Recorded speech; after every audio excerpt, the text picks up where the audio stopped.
Hello everyone, thank you so much for tuning into my channel. My name is Nobathembu Doni. I'm South African and from the Xhosa tribe. Well, this channel is not to judge anyone or put down anyone. This is just a channel that I myself wants to put out there, that you know being a Christian and my life being a Christian, my challenges and my struggles and my difficulties, and just the truth that just comes with it, because it's not all easy and glory as people seem to think Christianity is, so comfortable, so easy, so it's love, so you can do whatever you want, which those things I disagree with, because that is not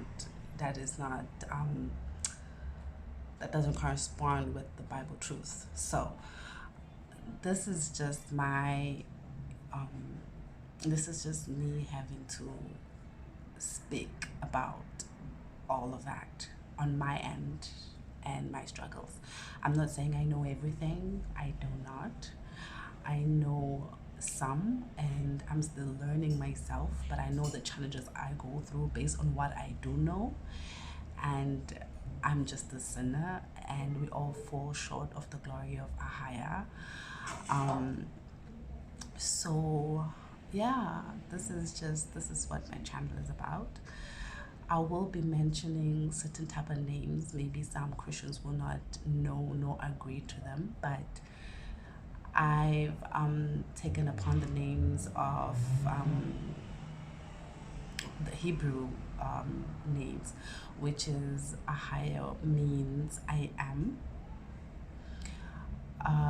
in Hebrew, and Yeshai means Savior, which is the name of the so-called Jesus now that we call.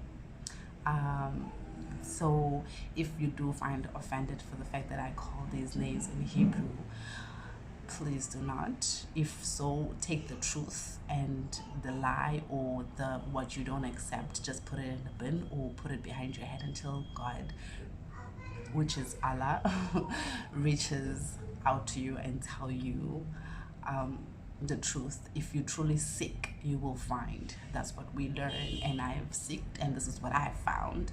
So don't be so quick to judge, or to toss aside what you don't understand. That would be my advice. We all learn the hard way. It's never easy, and truth is never quite easy to swallow. Yeah, that is it. Easy to swallow. So this is this is just my introduction about myself, and I still have some names that I do so use, like I normally would use Jacob and Moses. It's much more simple, but I believe that when it comes to the Father and His only begotten Son, it's best that I use the names that I believe that are truly their names. Because if I die, I'm sure in 3,000 years from now, when I have to wake up, or somebody wakes me up from the grave, they would say Nobathembu and not say Lulu or John or Peter or some funny name that I do not know. So I'd rather be called by my name. So I prefer to call by these names, which is Ahaya Yeshai would mean I am the Savior, which is the name that also is given to, which is the name of the Son. So remember, He is the Savior, so the Father is the Savior who has sent His only begotten Son to save us.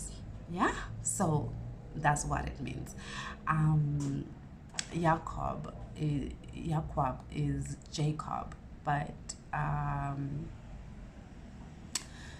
I won't be using those names to make things quite simple. Amasha is Moses, Peter is copper, which means stone. So yeah, there's quite some things I still need to learn. As I said, I don't know everything. I don't know every alphabetical letter back then was definitely not the same as the English. The closest thing that we do have in truth, based on the old Hebrew, um, in the it's the King James Bible. That's the best translation based on the old Hebrew. And if you do check in your Bible, in the beginning, it does say this book that was translated from Hebrew and to other translations. So I know it's difficult for some people who has not had the revelation yet or the understanding yet of the King James Bible. It's not a very easy read. To take it easy with some other translations, but do understand that you are reading a transliteral book. So best that you always compare what you read to the King James Bible. A King James is a must. I emphasize on that. It's a must have. So it's best that you do compare the two to make sure that it has the same statements and it speaks the same truth, because some other transliteral books, Bible books, they do have some chapters and some verses that are removed out of it, which that is very dangerous compared to it's dangerous because that is information that you would need for your salvation, and it is said in the book of life that you shall not add anything to the word and you shall not take away. And I emphasize on that because I believe that we do that not intentionally, but we think that we have the right to do so because we don't know. But it is a fact. Do not add and do not take away. Take what is there and learn and live it. That is it. And it shall give you peace, love, endurance. It has comfort. It has given me so much. I am not a person who has been raised in the best life situations. I've went through so much from since I was born. So I have never found safety, peace, endurance, comfortability, peace of mind as I have when I started knowing the Almighty. Okay, so I'm just gonna brief through how about I came to believing. I think it's gonna be quite of a long story, but let's just see if I can go through the history quite quickly. Okay, so I remember once I was young, I was about 10 years old, and there's a lady from, what do you call this church? These, what do you call them? I forgot the names of this church that that they always come to your door and they'll be knocking at your door, asking you to, they'll be reading to you and stuff like that about church. I totally forgot what the name of it is. But anyway, what happened is she used to come a lot to us, and we used to be very annoyed with her, and so were our parents. And they didn't want to have to let her tell them what they should believe in or not, or seems like she had so much wisdom about the book, but they never used to care about that. She was just annoying. Anyway, she always took us kids, and then we had to respect because she was an elder, so we had to obey by what she said. So she would take us even if we didn't want to, but we had no choice, and she would take us and sit us down and start teaching us about the Bible. And then she mentioned once to me that in her teaching she mentions that do to others what you'd like to be done to you, and that you should love people and not be full of hatred. Hatred is a big sin and all of that. And she was teaching through those book manuals, like those church manuals kind of thing. And for some reason, for me, that penetrated my heart, and I lived by those standards most of my life. I lived by those standards.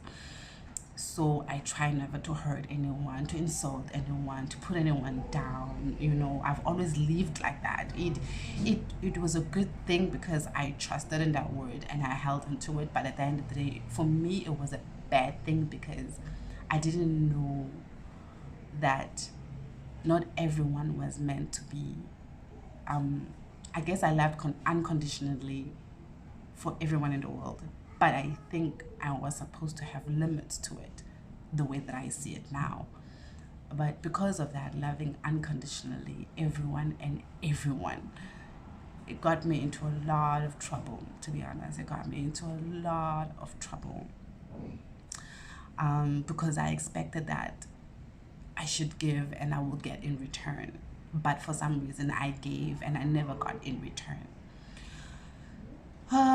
Okay, then years passed through this mental state and this understanding and this belief and living through it. And then,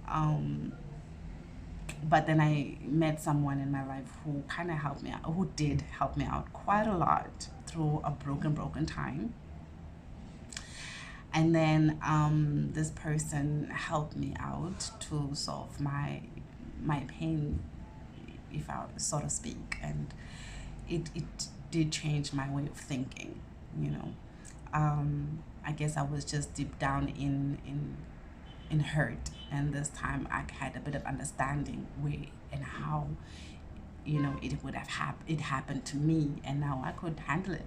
You know, I could understand it, which was better because I guess we all try to find for truth, and something that makes sense is better than something that doesn't make sense because it will drive us crazy wondering why. And I understood the why in this time period,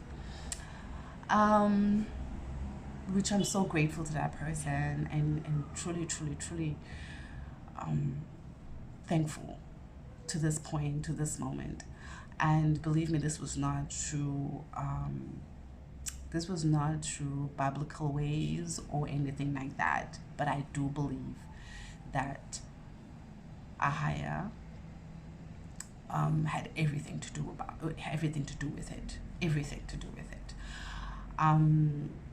Anyway, time passes through that, and then I had a very bad year in like 2015. It was a very horrible year. I'm like speechless on the matter, but it was a very difficult and horrible year. Yeah. And then, but okay, so what happened is that in 2015, I went through this whole big trauma, right? And I have a certain type of gift that maybe other people wouldn't believe that there's such a thing or not. That's not the point here. You can take what you want to take and you can leave what you don't want to leave. So this is my experience and this is my truth. I have a certain gift that I can dream of certain things that are dangerous or evil or, you know, yeah, things like that. I dream, or sometimes I can feel that someone is gonna die that's close to me, like things like that, you know. I don't know whether it's I don't, for if somebody, maybe somebody would say it's a demonic thing, but for me, I've always seen that it's always helped me. So it might have been a gift that, you know, the Almighty had bestowed on me. So I take that as a gift. I don't take it as a curse nor as a demonic thing. So okay, so in 2015, about midnight on New Year's, everything is going well. I am still sad and frustrated and unhappy and depressed and all of those type of things. I mean, I couldn't gain weight and like a kilo. I couldn't do that. I was thin. It's just bad.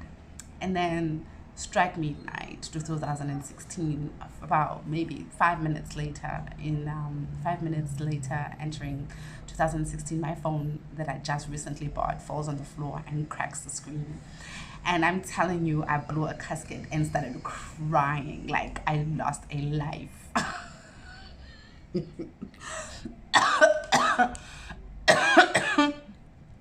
Yeah, I cried and I cried and I cried and I cried.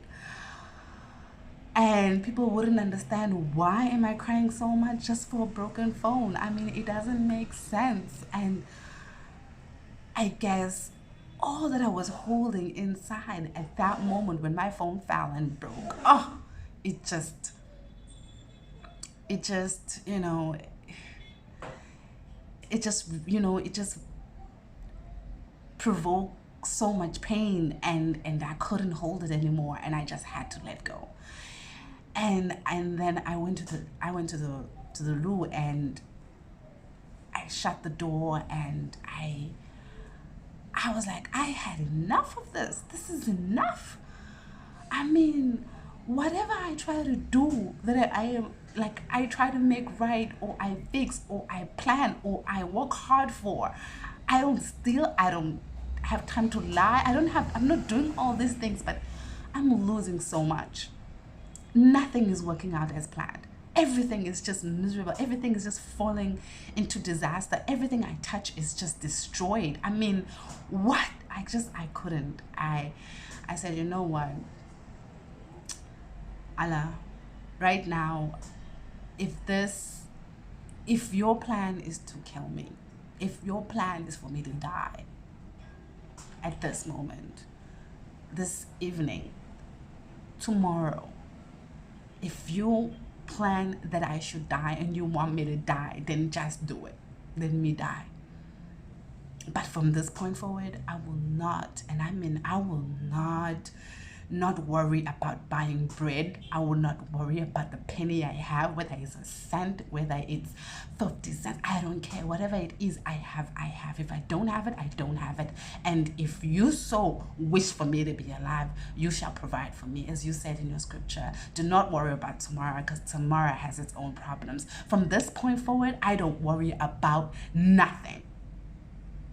Nothing. Whether I eat, I don't eat, but if it's time for me to die, then it's time for me to die. I'm done. I'm done doing all this hard work and trying to do all good that I can and does not pay up. I'm done. So it's all in your hands what you do with me. But if tomorrow is my day of death, or this evening, then so be it. That was at that moment, I'm just saying all these things. I'm so upset. I'm so emotional. But I didn't understand how much I really meant it. Like, I meant every word of it. Every word of it. It was really, really a horrible year. And I meant every single word of it.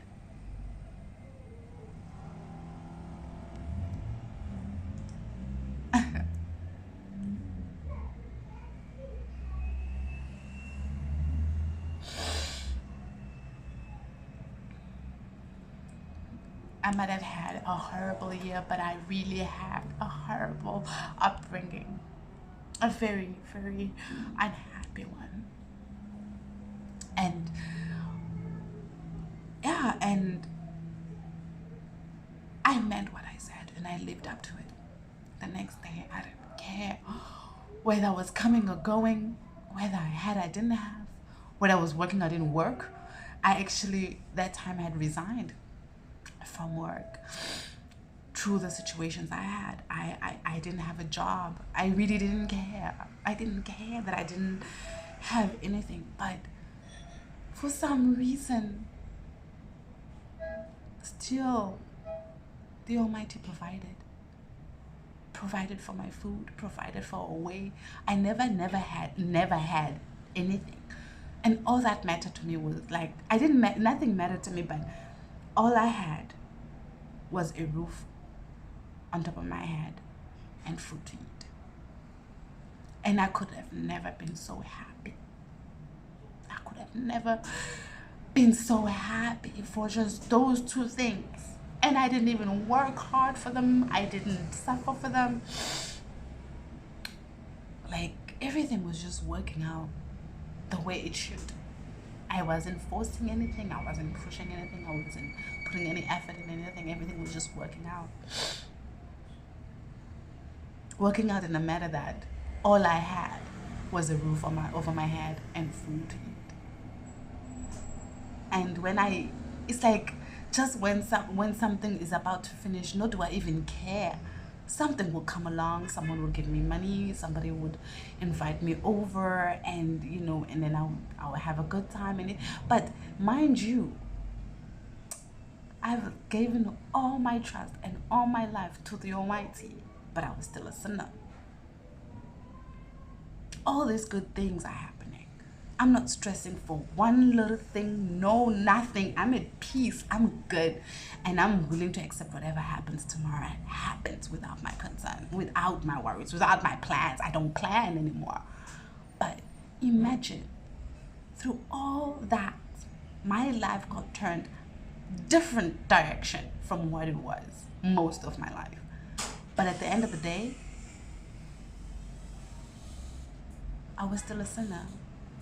I was still fornicating. I was just, I was just me. But my heart was in God. Like, my heart was given to Him. Like, this is my heart. Take a knife and stab it and let me die, or either let it keep beating and lead me to where you want me to go, and just do whatever you want with me. But I was still fornicating. I was still clubbing, drinking alcohol. I was doing all those things. I was a smoker. I used to drink. And then, yeah, that happened. I think about 3 months later, my friend would ask me, when are you looking for a job? I'll tell her, I'm not ready. I just tell her, I'm not ready. I don't want to do that right now. I still need some time. And she'd be like, okay. To her, it doesn't make sense, because nothing is happening in my life at all. I'm just home, a roof over my head. I eat, yes, I'm alive, and that's all that mattered. That's all that mattered. And then, I don't know where I have this epiphany that, okay, no, but I remember you said you wanted to go overseas. You had where I used to work, there was a friend of mine who gave me all these details about,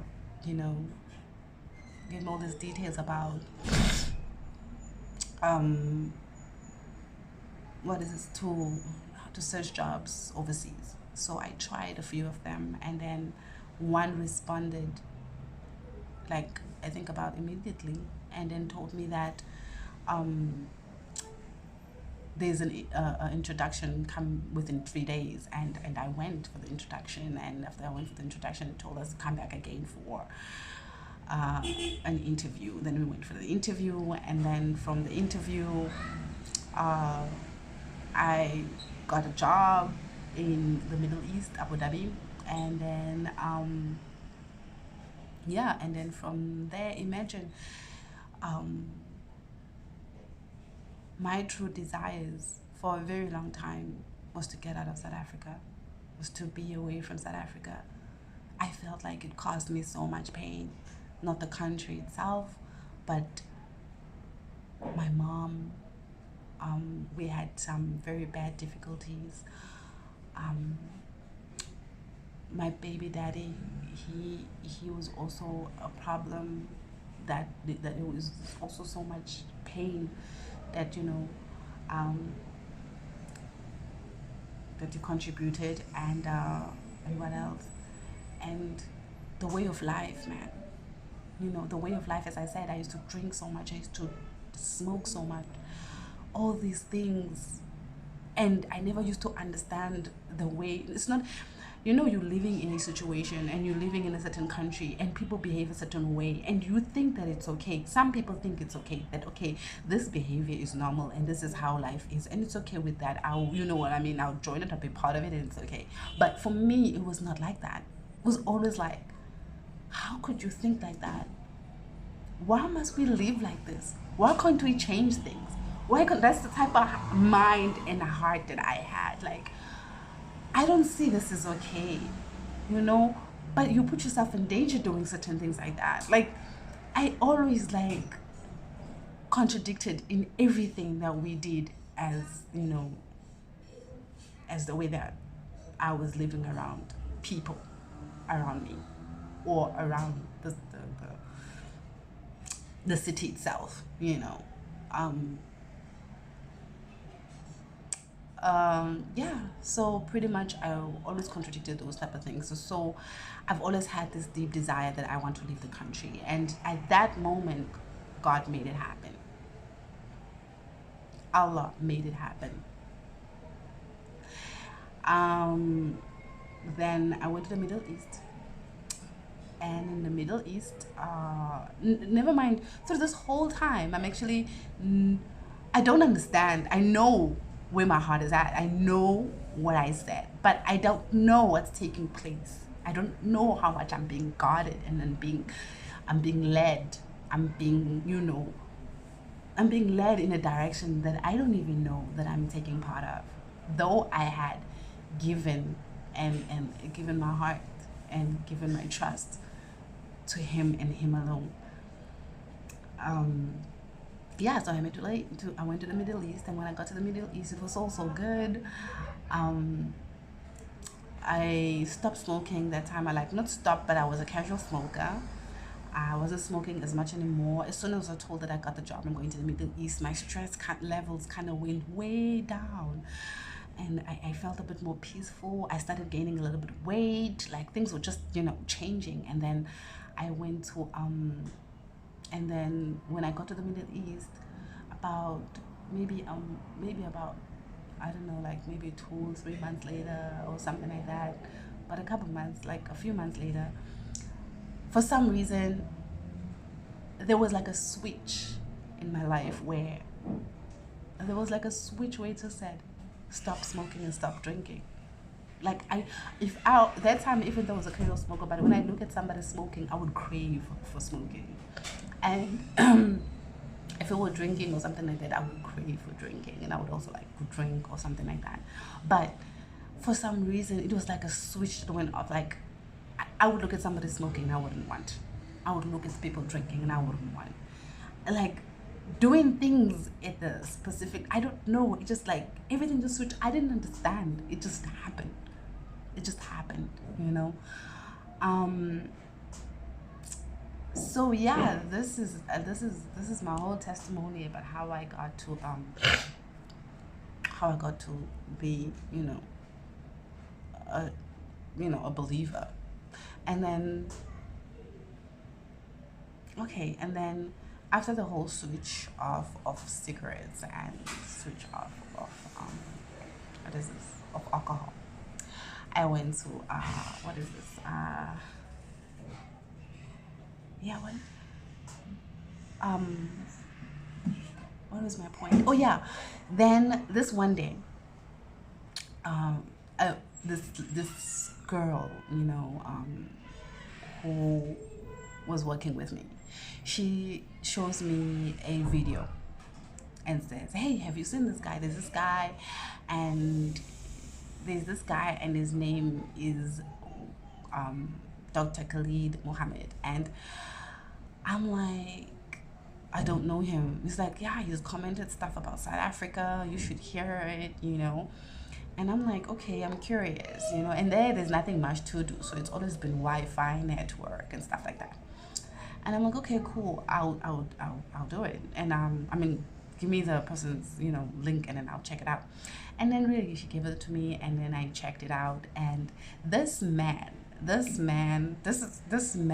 Oh, Dr. Khalid Abdul Mohammed. This man, I have never. I'm sorry, through all black men out there who are freedom fighters or whatsoever, but the speeches that I've heard and the way that men spoke about black people, oof, it just gave me, it just made me understand something that I never understood. As we all know that, our identity and our self-love and self-respect as black people has been mostly ripped away from us, and that man made it so clear. And the way that he loved himself, and he was so proud being black, and he stood up for black people, and the way he spoke with truth and with, just oh gosh, how I wish he was alive. But anywho, that man I so respect, and listening to him and how he spoke about South Africa, I was like, wow, this is intense. And I started researching more about him on YouTube and finding what he was, and all the things that he was talking about. And he mentioned kind of a few things about when he mentioned he had a teaching about the real Jews, yeah. So I kind of looked into that, and the things that he was saying didn't make sense to me because I've never heard them before. So since I never heard them before, I decided, okay, I'm going to research this, because I'm not a person also who just like listens and say, yes, yes, yes, that's true. I don't know. So I need to know. And I started researching about this. And I found everything that he had spoken about linked me to the Bible. Every Black history and everything about being Black led me to the Bible. I didn't intend to have to research, but if I started searching and searching and searching because of this man and his wisdom and his teachings, they all led me to the Bible. And when they led me to the Bible, I started trying to see if was it true or not. I went back to the time of Adam, and I went back to the time of Noah and then his kids, and then the whole trend. And I researched it in the Bible, and I'm like, whoa. So our whole history has been in the Bible? That doesn't make any sense. Like, I always had this thing when I was young. This is the honest truth. I'm not slandering any, please do not think I'm slandering any race. I'm not slandering any race. I'm just telling you the truth. When I was young, I always had this question, because I used to love Bible stories. Totally loved them. I would always watch them early in the morning. I would wake up, school holidays, and watch them. But this time I always had this thought at the back of my head, like, where are we though? Where are the Black people?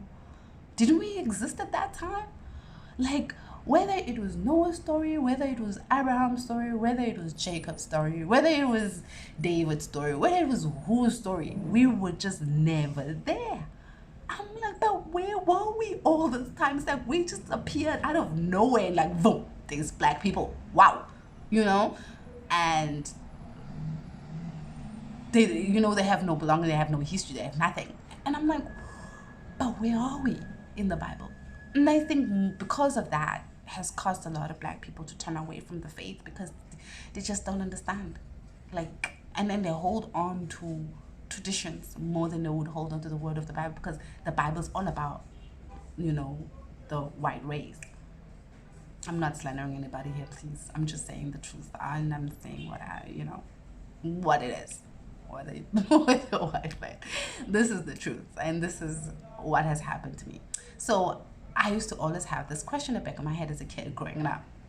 And then I guess at some point I also had this thing that, like, the Bible is not helping and stuff like that. Like, it's not helping. But it was because I didn't understand it. And anyway, King James Bible is a very, very, very difficult Bible to read. So, to move on from that, I literally found that our history has always been in the Bible. And that gave me so much understanding of who I was, self-identity, self-love,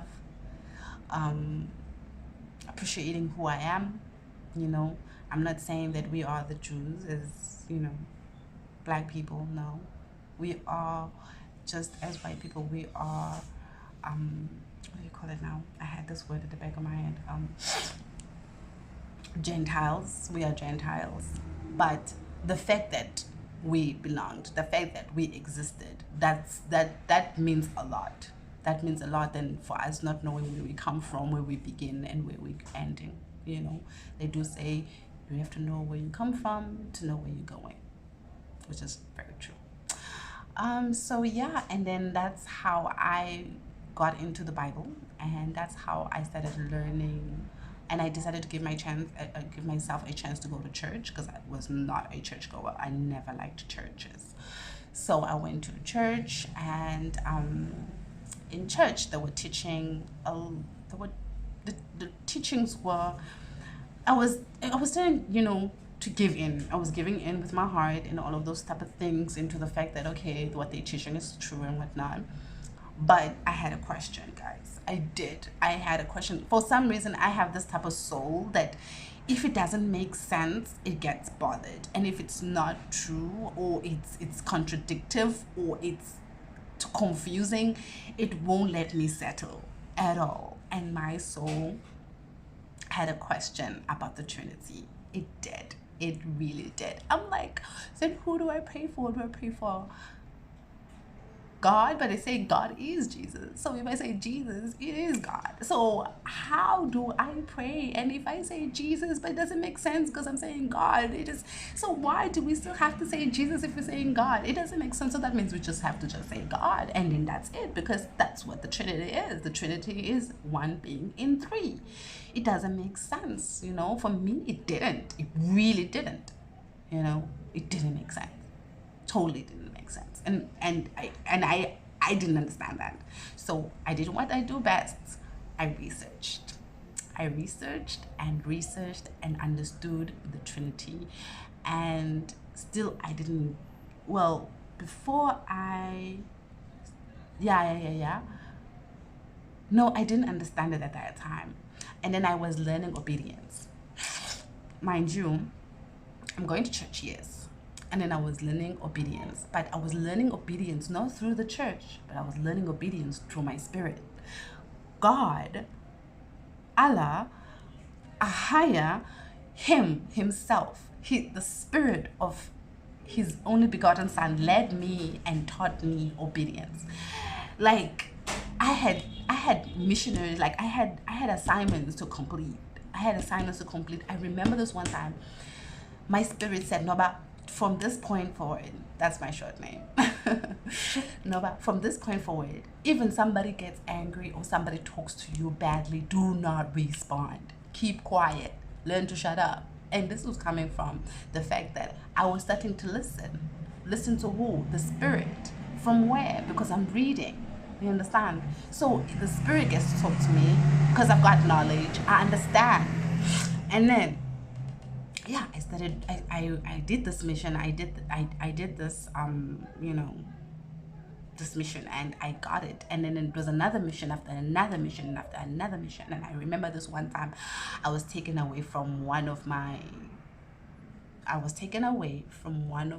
departments, which I did not want to move away from because we had weekends off. But to be honest, I hated. I didn't want to move. Like, we had weekends off, man. Like, imagine in Abu Dhabi you have weekend off. Please tell me if you ask anyone. That's kind of rare. So I was moved to another department, and in this department I had to work 6 days a week. And apparently it was very busy, and it was. I was crying. Why am I crying? I'm telling you, I was crying. I was even, my general manager was there, and I was crying. I was upset. I'm not saying to him, okay, I don't want to be there because of whatever reason, but I was just upset the fact that, it came out of nowhere, and I knew somebody was going to go, but they kind of cornered me, and I had to go, and I was crying. I was so pissed. And then at this point, I'm crying. Inside myself, I'm like, Noba, why are you crying though? I'm like, because I don't want to be here, because I want my weekends off. But at the same time, I know that this is where the Almighty is placing me, because I have to practice obedience. I don't want it. I want my weekends off. I have to be here. I'm crying because I know there's nothing I can do about it. I can do something about it, maybe on my own strength and my own will, which will cause whatever it is. But I know I have to abide by the Almighty, because He's put me there at this new department because is where I'm supposed to be. And through this, he knows why I'm supposed to be there. Imagine. It was like so crazy. Like, I understood that at that time that I'm crying, but I was just crying because I wanted to vent it out, I guess. That I had no choice about it. And then, okay, fine. And then that goes on. And while I was in engineering, at this, department, time goes by, maybe about like a few months later, I meet this man, and this man says, this man says, are you saved? I'm like, yes, I'm saved, and then you know how things are in the church, like, okay, if you want to be saved, come and we'll pray for you, you accept it, and blah, blah, blah, and you're saved. And then if you come and you get baptized and everything like that, then you're saved, sometimes. So I'm saved, yeah. And then he says, if you're saved, answer this and this and this and that, and say this and that.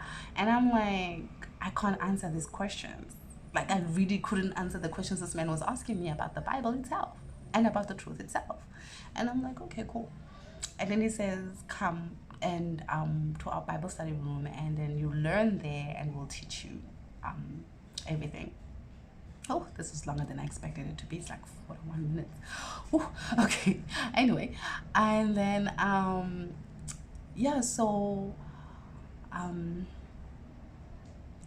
so I go to this man's teachings because I found all the questions that he had. I didn't like the fact that I couldn't answer them. If I am a believer and I'm a child of the Almighty, why can't I know the things that this man knows? And all the things that he knows is things that come from the Bible. So what is going on here? So I decided, okay, fine, I'll go and see this guy, and I take my friend with me because we both wanted to be in this. We both are people who are passionate to be in the same path, to be obedient to the Almighty and follow him. Really, so we go there, and my friend was like, yeah, this is too much. Even myself, I'm like, this is too much. But I promise you, that's how I understood the Trinity. Because I could have researched it online and they would have told me what they would have told me, but the Bible, I needed what the Bible said. I needed to understand what the Bible said, because people take that part where it says, in the name of the Father, the Son, and the Holy Spirit, and they make that a Trinity, but that is not how it is. So even though I researched it, I couldn't have gotten the answer because I didn't understand the Bible. And now that I understood the Bible, I understood the answer. And that made sense. You understand what I mean? It's not about what the internet would have told me about it, because at the end of the day, they would have said that's what Jesus did, but I still didn't understand. But now that I understood, because it's broken down in the Bible about the Trinity, then I understood that there is no such. It's not possible. Then I understood that. But only through the Bible I understood, because it separates the two. Not saying one is the two. And then anyway, so I learned this Trinity thing from this man, and who I'm grateful for his teachings, because he also taught me how to read the Bible by myself, how to understand it, how not to put my own words, my own thoughts, my own understanding. As soon as I think what is written in the Bible, I am wrong, because I'm not supposed to be thinking or adding anything to it. I'm supposed to read what it's telling me and follow what it's telling me. And this man had taught me that. It's like you're reading the Bible and it says, oh yeah, maybe he's saying this and he's saying this. Oh, he's meaning this and he's meaning that. That is wrong. There's a meaning. It explains itself. It does not contradict itself. It explains itself from top to bottom. You understand? And people would take the one that says,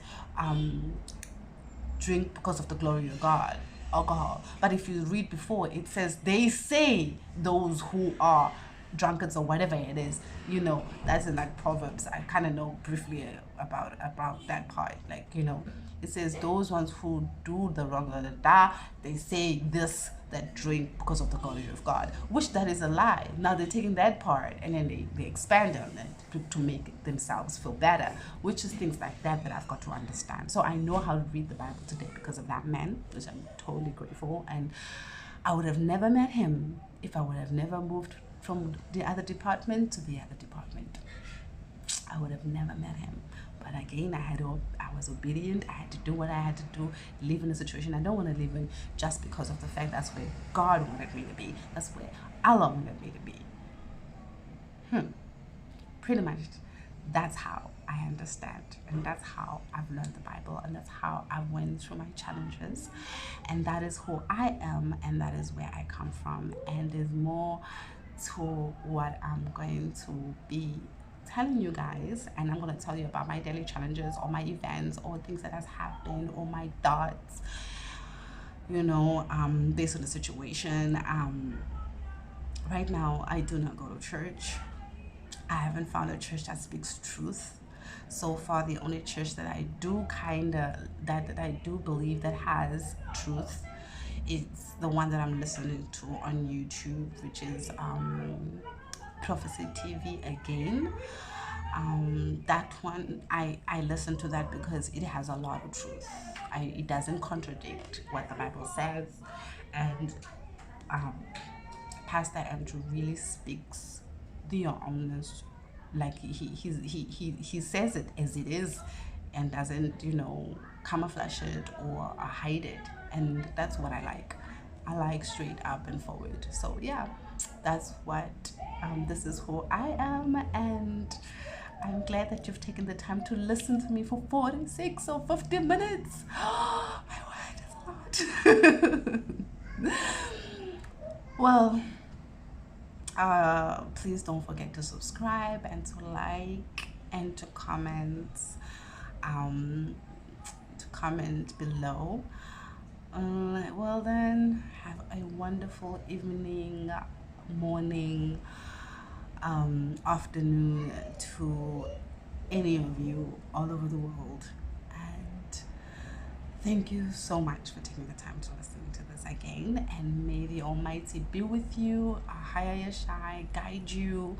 This Christian walk is not an easy walk. It doesn't mean we won't fail, we won't stumble, we won't sin. It just means that we're trying our best not to do sin and to try to live up to the Almighty. But those comes with challenges as well, as the Israel took the long way to get to the kingdom, to get to the promised land. So we all have to go that long way. It's definitely not easy, but don't give up. Bye.